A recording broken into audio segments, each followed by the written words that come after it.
संक्षिप्त कहानी। रामायण एक महाकाव्य है जिसे महर्षि वाल्मीकि ने लिखा था। ये भगवान श्री राम के जीवन, उनके संघर्षों और आदर्शों की कथा है। अयोध्या में श्री राम का जन्म। अयोध्या के राजा दशरथ की 3 रानियां थीं, कौशल्या, कैकेयी और सुमित्रा। संतान न होने के कारण उन्होंने यज्ञ करवाया, जिसमें 4 पुत्र प्राप्त हुए। राम कौशल्या से, भरत कैकेयी से, लक्ष्मण और शत्रुघ्न सुमित्रा से। राम बड़े होकर मर्यादा पुरुषोत्तम कहलाए। राम और सीता का विवाह।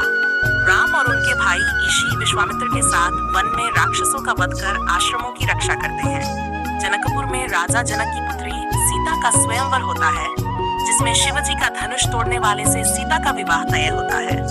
श्री राम धनुष तोड़कर सीता से विवाह करते हैं। लक्ष्मण, भरत और शत्रुघ्न का भी विवाह जनक परिवार की राजकुमारियों से होता है। राम का वनवास और सीता हरण। जब राजा दशरथ राम को युवराज बनाने का निर्णय लेते हैं, तब कैकेयी की दासी मंथरा उन्हें परगला देती है। कैकेयी अपने 2 वरदान मांगती है, भरत को राजा बनाना और राम को 4 वर्ष का वनवास देना। राम पिता की आज्ञा मानकर वन चले जाते हैं।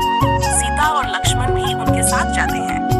वन में रावण की बहन शूर्पणखा लक्ष्मण द्वारा अपमानित होती है, जिससे क्रोधित होकर रावण छल से साधु का रूप धारण कर सीता का हरण कर लेता है और उन्हें लंका ले जाता है। हनुमान की लंका यात्रा और युद्ध। राम सीता की खोज में हनुमान और वानराज सुग्रीव से मित्रता करते हैं। हनुमान लंका जाकर माता सीता से मिलते हैं और लंका जलाकर वापस आते हैं। फिर राम वानर सेना सहित समुद्र पार कर लंका पहुंचते हैं और रावण के साथ युद्ध होता है। अंततः श्री राम रावण का वध कर सीता को मुक्त कराते हैं। अयोध्या वापसी और रामराज्य।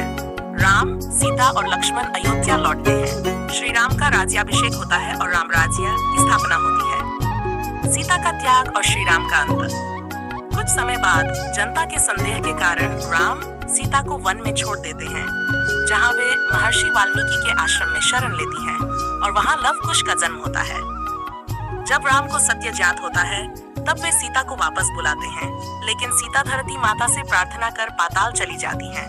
अंततः श्री राम सरयू नदी में जल समाधि लेते हैं। रामायण का संदेश। रामायण हमें धर्म, सत्य, प्रेम, कर्तव्य और मर्यादा का पाठ पढ़ाता है।